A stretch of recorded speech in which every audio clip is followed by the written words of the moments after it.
हम यहां पर परमेश्वर के दास पास्टर अंग्रेज सिंह उनकी यादगार सभा में एकत्रित हुए हैं। जैसे कि अभी प्रार्थना की गई, भजन गाए गए और अलग अलग जो कि प्रार्थना के द्वारा संदेश पाया गया है। मैं परमेश्वर का दास होते हुए इस परिवार को, इस कलीसिया को, तमाम मेरे आए हुए पासवान जो भाई हैं, अलग अलग जगह से यहां पर आए हैं, हमें बड़ा ये इस बात का दुख है। पर पास्टर अंग्रेज एक मसीह नींद में सो गए हैं। वो एक नींद में सो गए हैं, जैसे कि स्क्रिप्चर रीडिंग पढ़ी गई है कि मार्था ने ये प्रश्न प्रभु यीशु से कहा कि अगर तू यहां होता तो मेरा भाई कदापि भी नहीं मरता। लेकिन मैं बताना चाहता हूं कि पास्टर अंग्रेज को मैं 91 से जब रुड़की में मैंने 90 के अंदर मैंने जब +2 की और 91 में जब मैं फर्स्ट ईयर में था, तो एक मीटिंग के दौरान मैं रुड़की गया और उस समय पास्टर अंग्रेज के साथ मेरी मुलाकात हुई और उसी वर्ष से इन्होंने अपनी सेवकाई शुरू की और मैं अपनी 25 साल की जो सेवकाई है मैंने पंजाब के अंदर अपनी कर रहा हूं, मैं पूरी कर चुका हूं पंजाब के अंदर। और मैं इनके परिवार को बहुत नजदीकी से जानता हूं, इनके गांव को नजदीकी से जानता हूं, क्योंकि मैं इनके परिवार का अमृतसर में 9 साल मैंने सेवकाई की है। मैं इनका पादरी रह चुका हूं और मुझे बड़ा दुख है क्योंकि जब इन्होंने मुझे कॉल किया कि पादरी साहब हमारे पापा बीमार हैं, तो मैंने यूनस के साथ मेरी बातचीत हुई और उसके बाद पादरी साहब शमशेर हैं, इनका भी कॉल आया। मैंने कहा आप छुट्टी लेके घर पर जाएं और आप अपने पापा को देखें। लेकिन यह नहीं मालूम था कि अचानक सब कुछ एकदम जो ये दुख था हमारे ऊपर आने वाला है। लेकिन हम परमेश्वर का इस दुख के समय में भी हम खुदावंत को याद करते हैं। आइए हम खुदा के पाक वचन की तरफ बढ़ेंगे और मैं आपको परमेश्वर के पाक वचन में यह बताना चाहता हूं कि मृत्यु चाहे किसी भी हालत में क्यों ना हो, मृत्यु चाहे किसी भी परिस्थिति में क्यों ना हो, चाहे मृत्यु बुढ़ापे में हो, चाहे नौजवानी में हो, चाहे बचपन में हो, कोई भी इंसान मृत्यु को स्वीकार नहीं करता है, क्योंकि ये एक सामाजिक तौर पर हम देखते हैं कि समाज के अंदर ये दुख देने वाली बात है। पास्टर अंग्रेज सिंह अभी 1 महीना पहले, अक्सर मेरी उनसे बातचीत होती रहती थी, 1 महीना पहले चंडीगढ़ आए। चंडीगढ़ आकर मुझे कह रहे भाई साहब आपने मेरे पास जरूर आना है। मैंने कहा था ठीक है, मैं आपके पास अवश्य आऊंगा। इस अब की बार जब आऊंगा तो मैं आपके पास जरूर होके आऊंगा। पर यह नहीं मालूम था कि इस हालत के अंदर मुझे, मेरे परिवार को, मेरे पापा जी पास्टर एम गिल, हमें लगभग 50 साल इस एरिया में हो गए हैं, राजस्थान हनुमानगढ़ में। इन्होंने भी इसी प्रकार जैसे पास्टर अंग्रेज ने सेवकाई की, उस समय कोई भी एक यही पास्टर थे। मुझे वही सीन याद आ रहा है, वही चीजें याद आ रही है कि किस प्रकार पास्टर अंग्रेज ने अपनी सेवकाई को किया। अक्सर हमारी बातचीत होती रहती थी। मैंने कहा मैं अवश्य मैं आऊंगा, क्योंकि वो एक मेरे अच्छे दोस्त भी थे। लेकिन खुदा का पाक वचन बताता है कि हम पारिवारिक तौर पर बैठे हैं, मृत्यु को स्वीकार नहीं करते। हम मौत को हम कभी भी स्वीकार नहीं करते, चाहे वो बचपन में आए, चाहे नौजवानी में आए, चाहे वो बुढ़ापे में आए, हम मौत को नहीं पसंद करते। क्योंकि हर एक मौसम का अपना सीजन है। बारिश का सीजन है, सर्दियों का सीजन है, गर्मियों का सीजन है, लेकिन खुदा का पाक वचन बताता है कि मृत्यु का कोई भी सीजन नहीं है। मृत्यु जब मर्जी आ सकती है। परमेश्वर का पाक वचन यह भी बताता है कि मृत्यु जो है वो सबके ऊपर आनी है, चाहे वो धर्मी है, चाहे वो अधर्मी है, चाहे वो बहुत ही संत आदमी है, चाहे वो पासवान है, चाहे वो विश्वासी है, मृत्यु सबके ऊपर आनी है। क्योंकि ये एक बाइबल की सच्चाई है, ये एक जीवन की सच्चाई है। हर एक धर्म के अंदर इस बात को स्वीकार किया जाता है। दुनिया के अंदर बहुत बड़े बड़े महापुरुष पैदा हुए हैं, लेकिन सबके ऊपर मृत्यु आई है। अच्छे लोग पैदा हुए हैं जिन्होंने अच्छे समाज का निर्माण किया है, जिन्होंने अच्छे देश के निर्माण किया है, जिन्होंने बलिदान दिए हैं, लेकिन मृत्यु जो है वो किसी को नहीं छोड़ती है। लेकिन आज मैं आपको बताना चाहता हूं कि जैसे मैंने जिक्र किया है कि पास्टर अंग्रेज एक मसीह नींद के अंदर सो गए हैं। मैं ये विश्वास करता हूं, जो प्रभु यीशु को अपना मुक्तिदाता मानता है वो इस बात को स्वीकार करता है कि पास्टर अंग्रेज जो है वो एक मसीह नींद में सो गए हैं। उसका उदाहरण हम देख सकते हैं कि अभी भी, जैसे कि रेबेका ने भी पढ़ा है कि मार्था कहती है कि प्रभु यीशु अगर तू यहां होता तो मेरा भाई कभी ना मरता। मैं इस बात को कंटिन्यू रखूंगा कि कैसे मार्था ने बाद में यह माना कि वाकई में दूसरे लोगों ने माना कि यह बात बिल्कुल सच है कि वो तो एक मसीह नींद के अंदर सोया हुआ है। आइए मेरे साथ आप व्यवस्था विवरण की किताब निकालें। व्यवस्था विवरण की किताब, उसका 29 अध्याय और उसकी 29 आय देखें। मेरे बहुत सारे भाई बहन यहां पर बैठे हुए हैं जो कि मृत्यु को समझ नहीं पा रहे हैं कि ये मौत क्या है, और ना ही वो जीवन को समझ पाते हैं कि जीवन क्या है।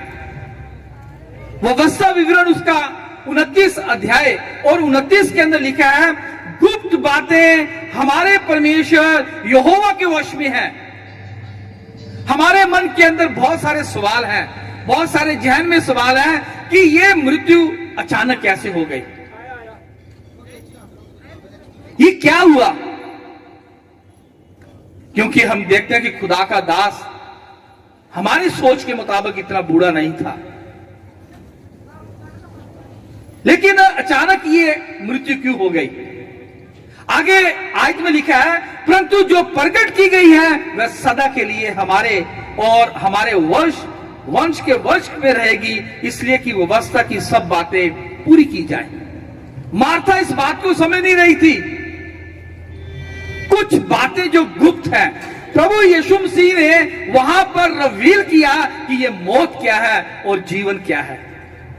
आज हम भी, हमारे जो बच्चे, हमारे नौजवान जो यहां पर बैठे हैं, हम इस बात को समझ नहीं पाते हैं कि ये मौत क्या है, लेकिन बाइबल इसको संपूर्ण तौर पर प्रकट करती है। क्योंकि यहां पर खुदा का पाक वचन बात लिखता है कि गुप्त बातें जो है वो परमेश्वर ने बाइबल के थ्रू प्रकट की है यहां पर, कि मृत्यु क्या है। क्योंकि खुदा का पाक वचन बताता है, भजन संहिता उसका अगर 116 अध्याय और उसकी 15वीं आयत में देखो, वहां लिखा है, यहोवा के भक्तों की मृत्यु उसकी दृष्टि में अनमोल है। यहोवा के भक्तों की मृत्यु, खुदा के जो दास हैं, अगर वो शारीरिक तौर पर अगर वो मर भी जाते हैं, आंखें बंद कर लेते हैं शारीरिक तौर पर, लेकिन उसकी दृष्टि के अंदर बहुत ही मूल्यवान है।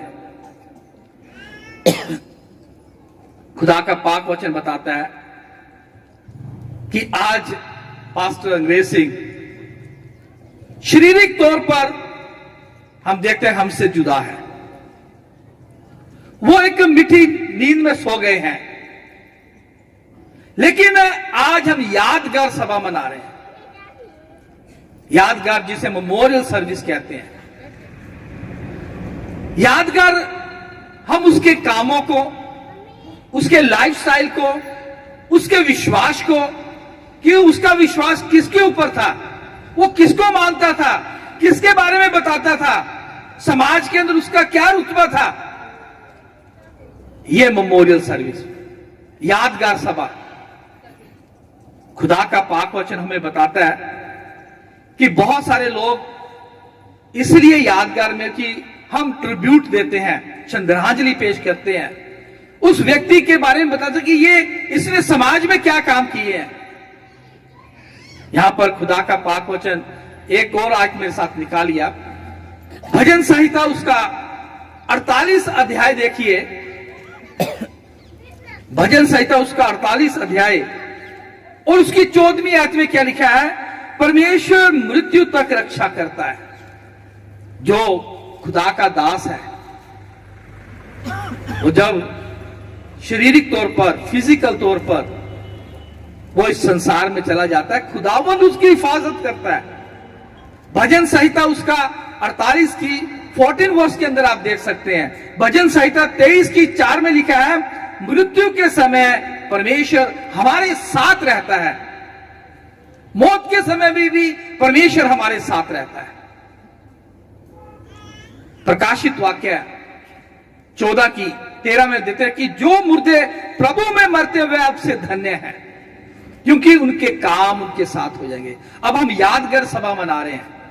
हम पास्टर अंग्रेज सिंह के कामों को, कि लोगों के साथ जो प्रेम मोहब्बत, खुदा के पाक वचन को बांटा, गांव गांव गए, नगर नगर गए, परमेश्वर के कलाम को उन्होंने बताया, ये उनकी विशेषता, ये यादगार के अंदर हम देख रहे हैं। क्योंकि जो काम परमेश्वर ने हमें दिया है, हम जब ईमानदारी के साथ उस कार्य को करते हैं तो खुदा का पाक वचन, क्योंकि खुदा के पाक वचन में कि बाद में क्या होगा, जजमेंट होगी। हमारे काम जो है वो हमारे साथ देंगे। खुदा का पाक वचन बताता है जो प्रभु यीशु में मरता है वो एक हमारे लिए ब्लेसिंग है, हमारे लिए बरकत है, हमारे लिए आशीष है। जो परमेश्वर में मरता है वो एक आशीष बन जाती है। बड़ी अजीब, आपके पाली साहब किस प्रकार की बात कह रहे हैं। प्रभु में मरना एक बहुत बड़ी बरकत है, एक बहुत बड़ी आशीष है। दुख तो है, मेरे बुजुर्ग मेरे साथ बैठे हैं, मेरे बुजुर्ग भाई बहन मेरे यहां बैठे हैं, जो हमारा नाता है उसके लिए दुख है, लेकिन जब हम परमेश्वर में मरते हैं तो वो एक बरकत बन जाती है, आशीष बन जाती है। बाइबल में बहुत सारे ऐसे उदाहरण हैं। आइए मैं आगे बढ़ना चाहूंगा और यह बताना चाहूंगा आज आपको कि मृत्यु और जीवन क्या है। क्योंकि बहुत सारे ऐसे लोग हैं कह रहे कि जो परमेश्वर हमारे काम, हमारी मेहनत, हमारे धीरज को जानता है। मैं अभी यूनुस से बातचीत कर रहा था। मुझे एक दिन पास्टर अंग्रेज ने कहा कि मैं अपने बेटे को परमेश्वर की सेवकाई के लिए भेजना चाहता हूं। मैं चाहता हूं कि मेरा बेटा खुदावंद की सेवकाई करे। मैंने कहा भाई साहब कोई नहीं, मैं थोड़ा पता करके आपको बताऊंगा। और आज हम इनके धीरज को, इनके विश्वास को देख सकते हैं कि खुदावंद का ऊपर इन्होंने अपना विश्वास कैसे बांधा है। इसी प्रकार बहुत सारे जो प्रश्न हमारे जहन के अंदर आते हैं। एक प्रश्न जो है मैं आपको अय्यूब नबी की किताब में से बताना चाहता हूं। आइए अय्यूब की किताब मेरे साथ निकालिए। यह बहुत पुरानी किताब है। अय्यूब की किताब उसका 14 अध्याय और उसकी 14वीं आयत मेरे साथ निकालिए। एक जो प्रश्न है, ये जो प्रश्न हमारे साथ किया गया है, अय्यूब उसका 14 की 14 की 14वीं आयत में हम देखेंगे, यदि मनुष्य मर जाए तो क्या फिर वह जीवित होगा? अब बाइबल में से यह प्रश्न हमारे लिए कि अगर कोई इंसान मर जाता है, क्या वो जिंदा होगा? जब तक मेरा छुटकारा ना होता, तब तक मैं अपनी कठिन सेवा के सारे दिन आशा लगाए रहता। यह जो प्रश्न है बड़ा ही एक कॉम्प्लिकेटेड, बहुत ही एक कठिन एक प्रश्न है हमारे लिए कि क्या इंसान जब मर जाता है क्या वो जिंदा होगा? क्योंकि बाइबल में यहां पर हम देखते हैं कि 3 प्रकार की जो डेथ है, 3 प्रकार की डेथ है, मृत्यु है, 3 प्रकार का जीवन है, हम देखते हैं लाइफ है। क्योंकि इन चीजों को समझने के लिए, तसल्ली देने के लिए मैं परमेश्वर के वचनों के द्वारा ही तसल्ली दे सकता हूं। सच्ची तसल्ली जो है खुदावंत के वचन हमें देते हैं, क्योंकि यहां पर खुदा का पाक वचन कहता है। अब यह प्रश्न था कि क्या मनुष्य अगर मर जाए तो क्या फिर जीवित होगा? साइंस के पास इसका उत्तर नहीं है। कोई भी वैज्ञानिक है, साइंस है, इस प्रश्न का उत्तर नहीं है। लेकिन पवित्र शास्त्र जो है वो इसका उत्तर देती है कि हां, इंसान दोबारा जिंदा होगा। कितनी अच्छी बात है, खुशी की बात है। कोई भी इंसान नहीं चाहता कि उसका भाई, बहन, बुजुर्ग या कोई भी परिवार का सदस्य, समाज का सदस्य उससे अलग हो जाए। खुदावंद भी नहीं चाहता था। अब यह प्रश्न जो है वो अय्यूब नबी की किताब, उसका 14 अध्याय और 14वीं आयत में लिखा, क्या अगर इंसान मर जाए क्या वो दोबारा जिंदा होगा? यह प्रश्न आज मेरे लिए है। यहां लिखा, हां वो जिंदा होगा। लेकिन यहां पर मैं, इससे पहले कि आप इस बात को समझे, यहां लिखा देयर आर 3 प्रकार की मृत्यु है और 3 प्रकार का जीवन है। पहली है, मैं पहले मृत्यु के बारे में बताना चाहूंगा, मौत के बारे के अंदर। यहां पर देखते हैं कि फर्स्ट द स्पिरिचुअल डेथ, यानी आत्मिक मौत। अब बागे अदन के अंदर आदम और हवा को जब रखा तो परमेश्वर ने उन्हें एक हुक्म दिया, वो हुक्म को तोड़ दिया और खुदा ने कहा कि तुम मर जाओगे। लेकिन जब उन्होंने उस हुक्म को तोड़ दिया तो वो हवा, आदम नहीं मरे। वो शारीरिक तौर पर नहीं मरे, लेकिन आत्मिक तौर पर मर गए थे। आज हमारे कई भाई बहन हैं, हम आप खुद हैं, हम शारीरिक तौर पर तो इतने यानी प्रोस्पेरिटी है हमारी, खुशहाल है, सब कुछ है, लेकिन हम आत्मिक तौर पर मरे हुए हैं। जब हमारा संबंध परमेश्वर के साथ नहीं है, हमारा खुदावंत के साथ कोई संबंध नहीं है, तो हम क्या है, हम स्पिरिचुअल, आत्मिक तौर पर मर जाते हैं। यह पहली मौत है। दूसरी मृत्यु देखते हैं, फिजिकल डेथ, जिसे हम शारीरिक मौत कहते हैं। शारीरिक मौत पर हम क्या करते हैं, जब इंसान का दिल धड़कना बंद हो जाता है और आंखें बंद हो जाती हैं, उसके साथ कोई वार्तालाप नहीं होता है, कोई बातचीत नहीं होती है, हम उसको अपनी रीति के मुताबिक हम उसका संस्कार करके उसे छोड़ आते हैं, कब्रिस्तान छोड़ आते हैं, शमशान घाट छोड़ आते हैं। यह शारीरिक मौत है। लेकिन आदम हवा शारीरिक तौर पर बागे अदन में नहीं मरे, वो आत्मिक तौर पर मरे, लेकिन उनका जो मेल जोल परमेश्वर के साथ था। तो वो कहता, हम तो मरे नहीं, शैतान ने तो सही कहा। इसी प्रकार ये दुनिया एक बागे अदन की तरह है। जब हम इस दुनिया के अंदर रहते हैं, हम शारीरिक तौर पर जब मर जाते हैं तो उसके हम कहते हैं इंसान चाहे कैसा भी क्यों ना हो। पर यह प्रकाशित वाक्य उसका 14 अध्याय में इसीलिए है कि उसके काम उसके साथ हो जाएंगे। मैं इसके थोड़ा सा बाद में आऊंगा, क्योंकि यहां पर खुदा का पाक वचन इंटर्न एक और डेथ है। पहली है स्पिरिचुअल डेथ, आत्मिक मृत्यु, शारीरिक मृत्यु, फिर एक हमेशा की मृत्यु। कोई भी नहीं चाहता, मार्था भी नहीं चाहती थी। मार्था हैरान होगी जब 4 दिन का उसका भाई कब्रिस्तान में पड़ा है और यीशु मसीह कब्रिस्तान की तरफ बढ़ते हैं और जाते हैं तो भीड़ की भीड़ प्रभु यीशु के साथ जाती है। कुछ लोग तो तमाशा देखने वाले हैं, कुछ लोग विश्वास करने वाले हैं, कुछ लोग तो भीड़ को देख के पीछे चल पड़े। पर 4 दिन लाश को हो गई। प्रभु ने जो मोजा किया वहां पर, प्रभु ने जो लाजर का नाम लेके बुलाया तो लाजर बाहर आ गया। और मार्था को यह नहीं मालूम था कि ऐसा होगा। उसे यह विश्वास था कि जब प्रभु यीशु मसीह क़यामत के वक्त आएगी। तो यहां पर हम इस हमेशा की मौत कोई नहीं चाहता, कोई नहीं चाहता कि वो हमेशा के लिए वो मर जाए। इसी प्रकार यहां पर है कि स्पिरिचुअल लाइफ जो है, फिजिकल लाइफ, स्पिरिचुअल, जो स्पिरिचुअल लाइफ है वो आदमी के समाज के अंदर लोगों को अच्छा जीवन, अच्छा एक लाइफस्टाइल देती है, तो लोग उसे देखते हैं। शारीरिक तौर पर इंसान को, आदम हवा को परमेश्वर ने बागे अदन दिया कि आप अपने शरीर को अच्छा मेंटेन करके रखें, लेकिन ये उनको नहीं मालूम था कि शैतान आकर उनको कैसे भरमाएगा और वो शरीर बीमारियां, लाचारियां, परेशानियां उनके ऊपर आ जाएंगे। और यहां पर हम देखते हैं,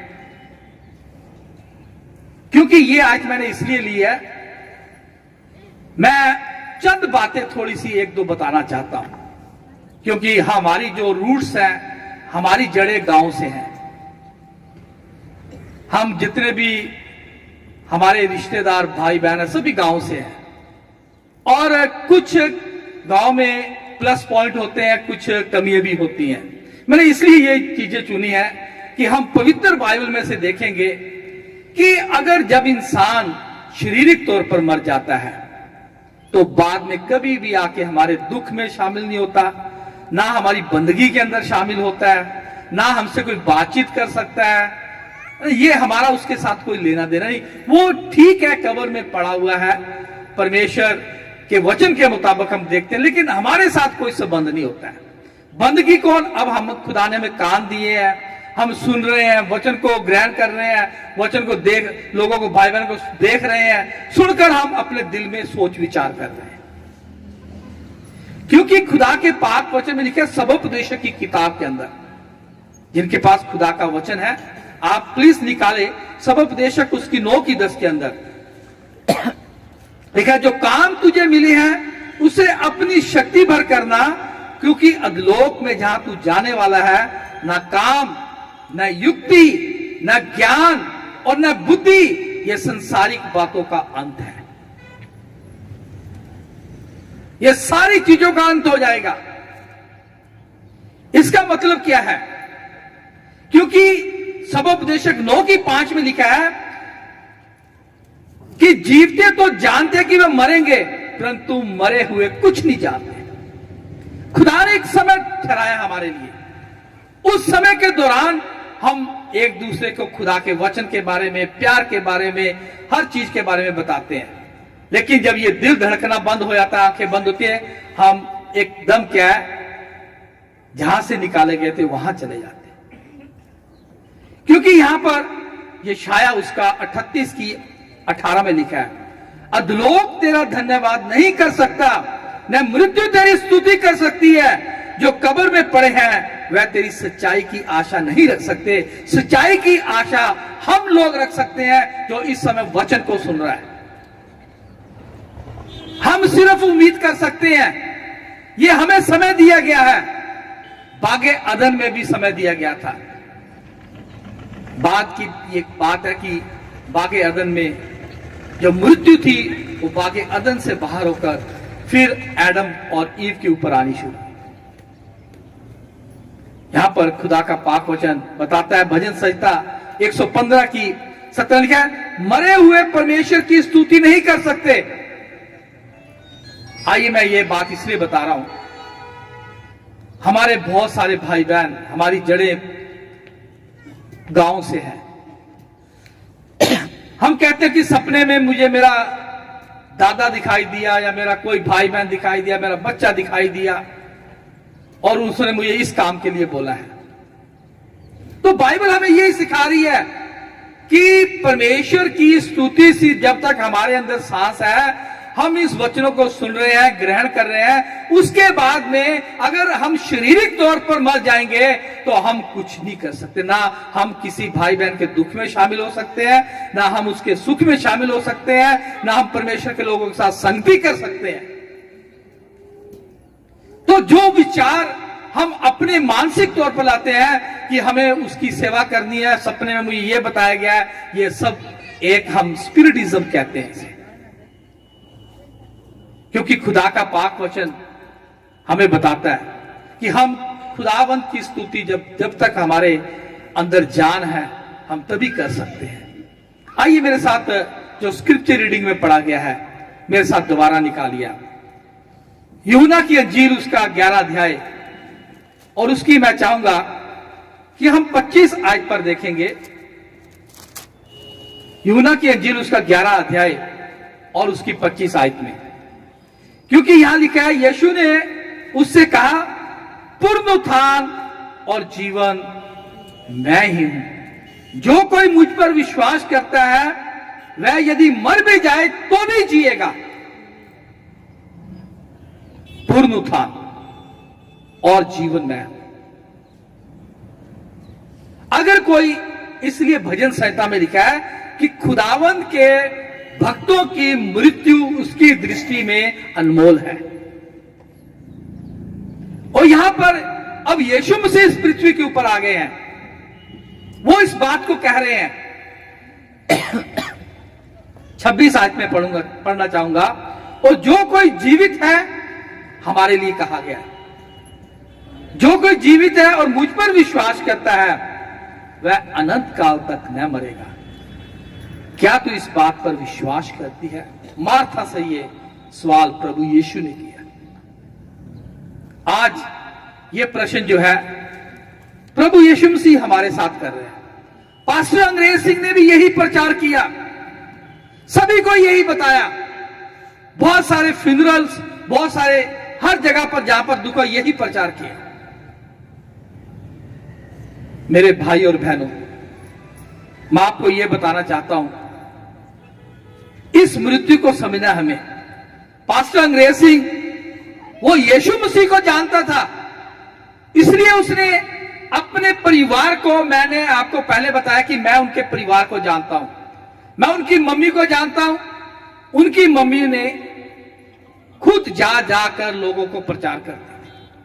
उनकी बहनें यहां पर हैं, ये मेरे चर्च के मेंबर हैं, मैं इनको ये भी जा जाके लोगों को प्रचार करते हैं, क्योंकि ये सच्चाई को जानते हैं। और यही वचन हमें बताता है, क्योंकि खुदा का पाक वचन हमें कहता है कि पास्टर अंग्रेज सिंह, जैसे मैंने अभी बताया कि वचन को जानते थे, तो वचन के मुताबिक अपने बच्चों का विश्वास का पालन पोषण किया। जैसे वो गाना गाया गया, और गाना वाकई में दिल को इतना, सभी लोग जो थे अंदर से रो रहे, क्योंकि यहां पर आज हम देखते हैं कि उनके बच्चे जो है उस विश्वास पर खड़े हैं, उस नींव पर खड़े हैं, जिस नींव के बारे में उस मुक्तिदाता को इन्होंने स्वीकार किया है। मैं समय को देखता हुआ थोड़ा आपको बताना चाहता हूं, सिर्फ ज्यादा समय नहीं लूंगा। जब प्रभु यीशु मसीह आएंगे, जो प्रकाशित वाक्य 14 अध्याय और 14वीं आयत में लिखा है, मैं चाहूंगा कि उसको दोबारा पढ़ेंगे, फिर आपको मैं आगे का एक एग्जाम्पल बताना चाहता हूं। आइए, प्रकाशित वाक्य उसका 14 अध्याय और 14वीं आयत में क्या लिखा है, 13वीं आयत में, फिर मैंने स्वर्ग से यह शब्द सुना, लिख, जो मृत्यु प्रभु में मरते हैं वह सबसे धन्य है। आत्मा कहता है हाँ, क्योंकि वह अपने सारे परिश्रम से विश्राम पाएंगे और उनके कार्य उनके साथ हो लेंगे। आइए हम थोड़ी देर के लिए इस बात को समझेंगे।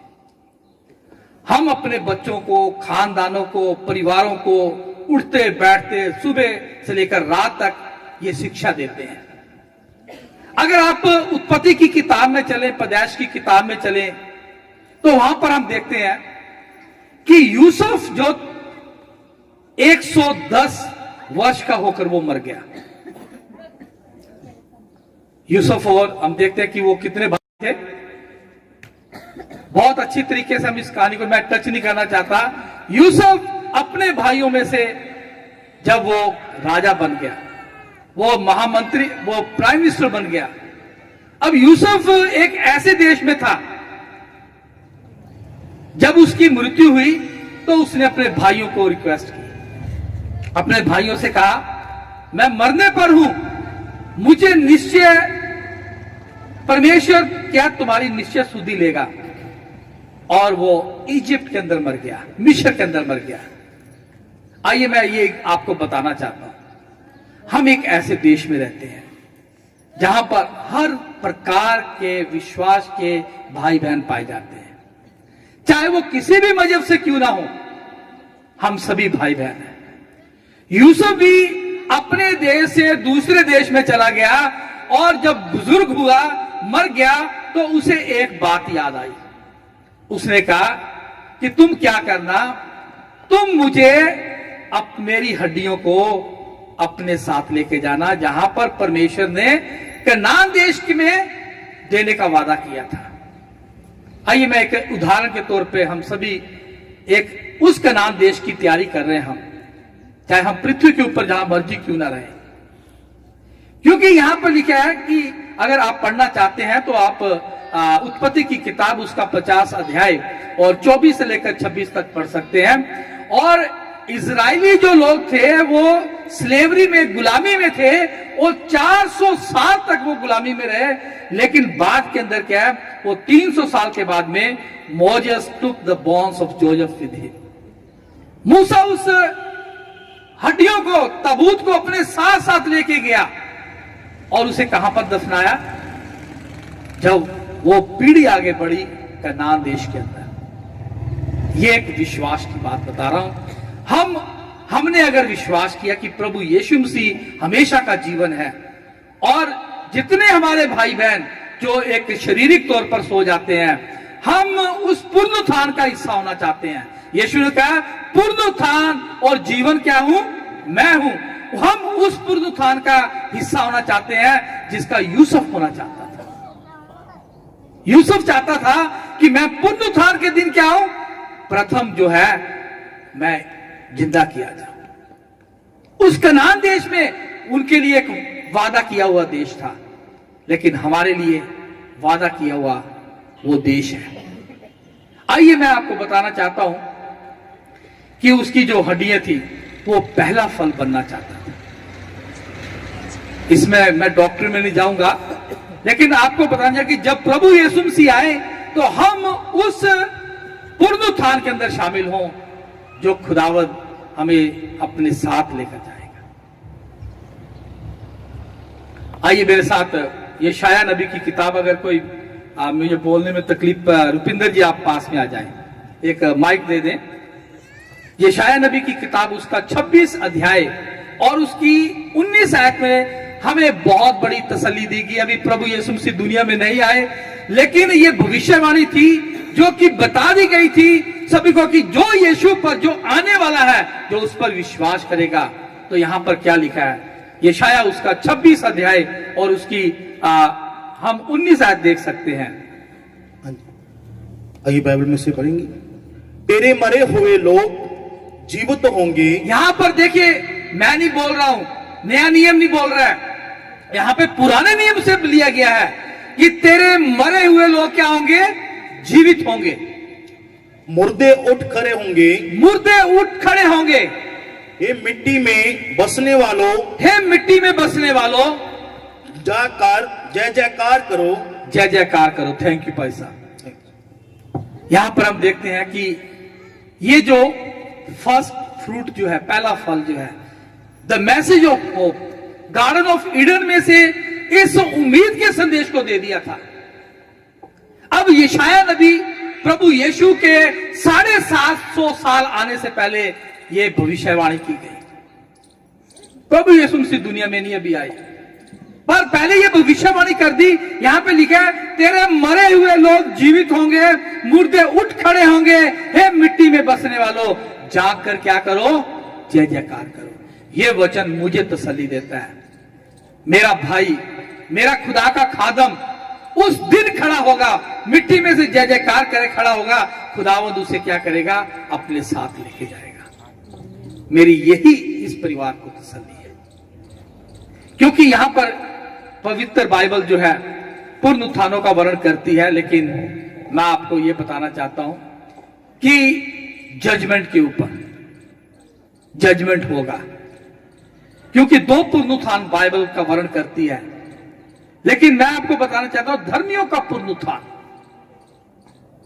क्योंकि अगर आप पहला थिस्सलुनीकी उसका 4 अध्याय 16 से 17 में देखें, वहां पर हमें शांति दी गई है। आइए मेरे साथ भाई साहब, आप प्लीज पहला थिस्सलुनीकी उसका 4 अध्याय और उसकी 16वीं आयत से आप पढ़ दें।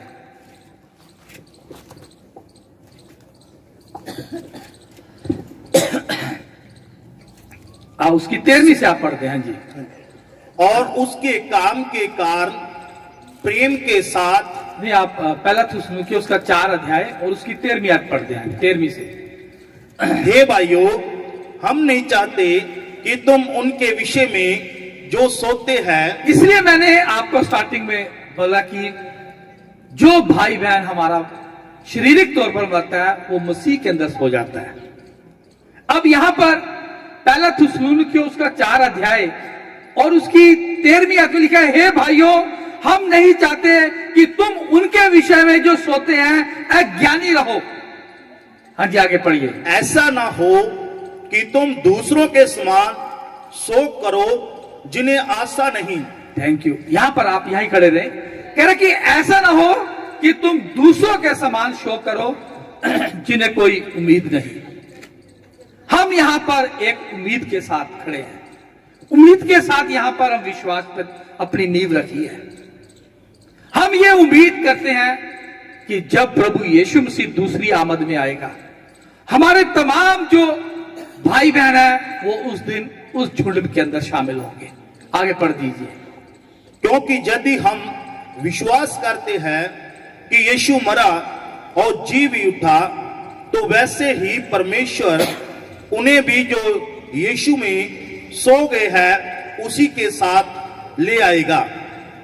15वीं आयत पढ़ दे। क्योंकि हम प्रभु के वचन के अनुसार तुम में से ये कहते हैं कि हम जो जीवित हैं और प्रभु के आने तक बचे रहेंगे, सोए हुओं से कभी आगे ना बढ़ेंगे। इसलिए प्रकाशित वाक्य उसका 14 अध्याय में है कि उनके परिश्रम, उनका काम जो है उनके साथ हो लेंगे। हम जो जीवित होंगे हम उनसे कभी भी आगे नहीं बढ़ सकते। भजन संहिता में भी लिखा है कि परमेश्वर के भक्तों की जो मृत्यु है उसकी दृष्टि में अनमोल है। इसलिए खुदा का पाक वचन हमें यह तसल्ली देता है, क्योंकि यहां पे लिखा है 16 में लिखा है, क्योंकि प्रभु आप ही स्वर्ग से उतरेगा, उस समय ललकार प्रधान दूत का शब्द सुनाई देगा और परमेश्वर की तुरी फूकी जाएगी। जो मसीह में मरे हैं वह पहले जी उठेंगे। ये पहला पुनरुत्थान है। मैं जो पहला फल बनना चाहता हूं, यूसुफ पहला फल बनना चाहता था कि उस प्रॉमिस लैंड के अंदर वो जो वादा किया हुआ देश था, वहां पर कहता मुझे दफना देना। उसकी हड्डियों को वहां पे ले जाया गया। और जब हम अपने भाई बहनों को अपने रीति के मुताबिक हम छोड़ कर आते हैं उस स्थान पर, कहते कि जब प्रभु यीशु मसीह आएगा उस समय कब्रें खुल जाएंगी। वो पहला फल बने,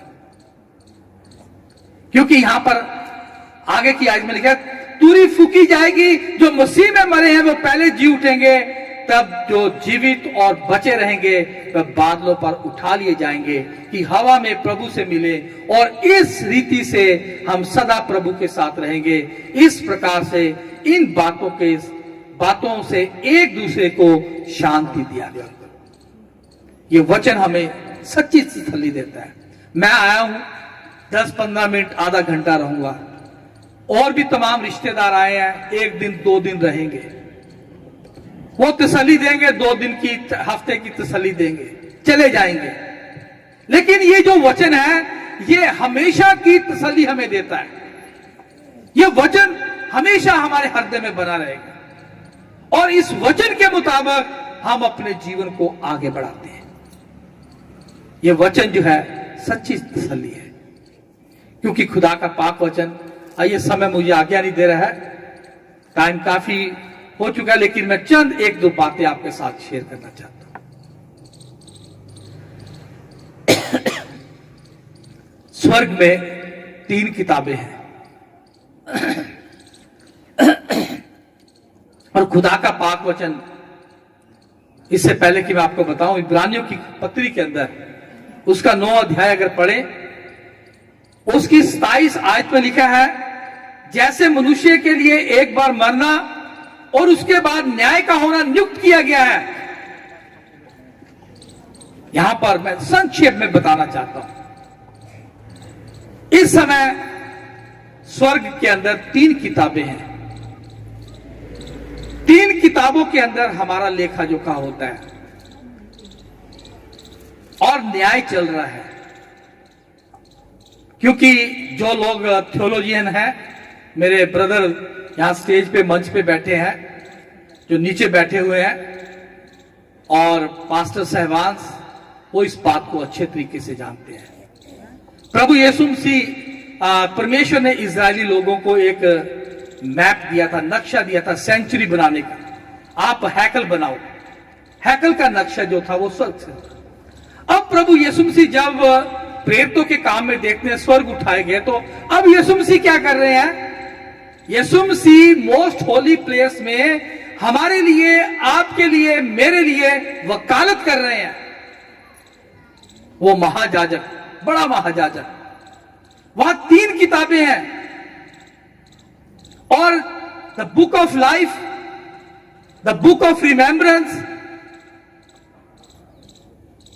और एक किताब हो है।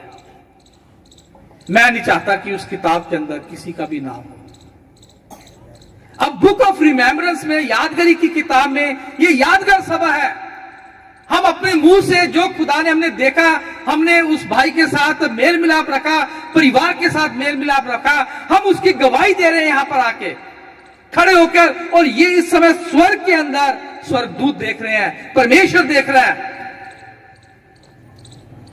और यादगारी की इसी प्रकार किताब है जिसमें रोज के हमारा हिसाब किताब होता है। प्रभु यीशु मसीह हाथ जोड़ता है बाप के आगे कि मैंने इसके लिए भी अपनी जान दी है, मैंने इसके लिए अपना खून बहाया है। जब हम अच्छे काम करते हैं, इसलिए प्रकाशित वाक्य में क्या लिखा है? कह रहा है कि आपके काम क्या हो जाएंगे? आपके साथ हो जाएंगे। और वहां पर हमारा नाम यादगिरी की किताब में से, जब वो प्रभु यीशु मसीह बताता है कि इस आदमी ने तौबा की है, इस आदमी ने पश्चाताप कर लिया है, ये इंसान ये मान लिया है, जब वो अपने अच्छे कार्य करता है, उसका नाम जीवन की किताब। मैं चाहता हूं कि मेरा नाम जीवन की किताब में हो। कितने, मैं हाथ देखना चाहता हूं, कितने लोग हैं जो चाहते हैं उसका नाम जीवन की किताब में हो। हम सभी हमेशा का जीवन चाहते हैं, हम हमेशा की मृत्यु नहीं चाहते। लेकिन एक किताब जैसे मैं ठहर गया, द बुक ऑफ डेथ, अगर उसके अंदर एक परिणाम चला जाता है, तो हमारे लिए जो वकालत है इस समय क्या है? हम जब हम कोर्ट में जाते हैं तो क्या करते हैं? प्रभु यीशु मसीह जब आएगा, न्याय शुरू हो गया है, न्याय शुरू, जांच पड़ताल का अब समय है, जांच पड़ताल का। अब जांच पड़ताल का काम चल रहा है, क्योंकि जब हम वकालत में जाते हैं, कोर्ट में जाते हैं, तो क्या होता है? वकील जो जब जाता है जज के सामने, एकदम न्याय नहीं सुनाता है, 10 साल 5 साल लग जाते हैं। उस समय जांच पड़ताल होती है कि देखो, छानबीन करो। अब इस समय भी क्या है, प्रभु यीशु मसीह मोस्ट होली प्लेस में है और जांच पड़ताल हो रही है, काम चल रहा है। हम जब तौबा करते हैं, पश्चाताप करते हैं, अपनी गलती को मानते हैं, इन चीजों को मानते हैं, तो प्रभु यीशु मसीह कहता है मैंने इस भाई के लिए, इस बेटे के लिए, इस माँ के लिए, इस बुजुर्ग के लिए मैंने अपनी जान दी है। अब ये तौबा कर रहा है तो उसका नाम निकल के, मूसा भी एक बार कहता है कि परमेश्वर अगर तू मेरे इजरायली लोग बिगड़ गए थे, अगर ये इनका नाम कर मैं स्वर्ग की किताब में से कर दूंगा, कह रहा तू मेरा नाम भी क्या है कि स्वर्ग की किताब में से। आइए मैं इसको भी बंद करना चाहता हूं, यही तसल्ली परिवार को देना चाहता हूं, क्योंकि खुदा का पाक वचन हमें बताता है कि हम उस नगर में, नए यरूशलेम में जाएंगे, उस स्वर्ग में जाएंगे। उस स्वर्ग के अंदर ना तो मृत्यु होगी, ना ही बीमारी होगी, कोई भी दुख तकलीफ नहीं होगा, हमेशा का जीवन होगा। और जो यीशु पर विश्वास रखते हैं, उस समय जब वो दूसरी आमद में हमें लेने के लिए आएगा, तो खुदावंद अपने लोगों को वहां लेके जाएगा। क्योंकि ये ऐसी चीजें हैं जो हमें विश्वास, हम तीसरी पीढ़ी, चौथी पीढ़ी से जब हम विश्वास करते हैं, हमें एक दूसरे को तसल्ली देनी है। बाप ने, बेटा अपने भाई को, बेटा जो है अपने छोटे भाई बहनों को, जो बड़ा बेटा है वो तसल्ली देता है। क्योंकि बाप जब का छाया जब उठ जाता है तो बेटा क्या करता है, अपने घर की देखभाल करता है, बहनें अपने छोटों की देखभाल करती हैं। पर उनका विश्वास जो है वो विश्वास में आगे बढ़ते जाते हैं। क्योंकि जिस नगर में हम जाएंगे, लिखा है वो सोने की सड़कें होंगी, बाइबल में लिखा है सोने की। वहां चंद्रमा नहीं होगा, वहां सूरज नहीं होगा, यीशु मसीह का नूर इतना होगा, नूर से ही वहां पर क्या होगी, रोशनी होगी, वहां कोई बीमारी नहीं होगी। जब बाग एदन से एडम और ईव को निकाला तो वहां पर फरिश्तों की क्या लगा दिया, पहरा लगा दिया। जब वो पापी दुनिया में आ गया, आदम बीमार हो गया, उसे ये नहीं मालूम था कि बीमारी क्या, तो उसके बेटे पूछते हैं कि बाप तुझे क्या हुआ है, कहता पता नहीं है बीमारी का। कह रहे तेरी क्या चीज बाग एदन में रह गई हमें बता। लेकिन बीमारी आ गई, बीमारी के कारण उसका शरीर ढलने लगा, और ढलते ढलते ढलते क्या, आदम एक दिन मर गया। इंसान का मरना एक बार अवश्य, क्योंकि हम पापी हैं। लेकिन ऐसा खुदावंद यीशु मसीह ने आकर यह बता दिया, साबित कर दिया लाजर को जिंदा करके कि उसके पास जिंदगी है। अगर यीशु मसीह मुर्दों में से जिंदा ना होता तो आज मैं ये प्रचार ना करता, आप ये प्रचार ना सुनते। मेरे प्रिय भाइयों बहनों, प्रभु यीशु मसीह हमारा मुक्तिदाता है, वो दोबारा आने वाला है हमें लेने के लिए। और जो उस पर विश्वास रखता है, अगर शारीरिक तौर पर अगर वो मर भी जाए, वो दोबारा जिंदा होगा और हम हमेशा के लिए खुदावंद के साथ वास करेंगे। परमेश्वर आपको सबको आशीष दे। हाँ, थैंक यू।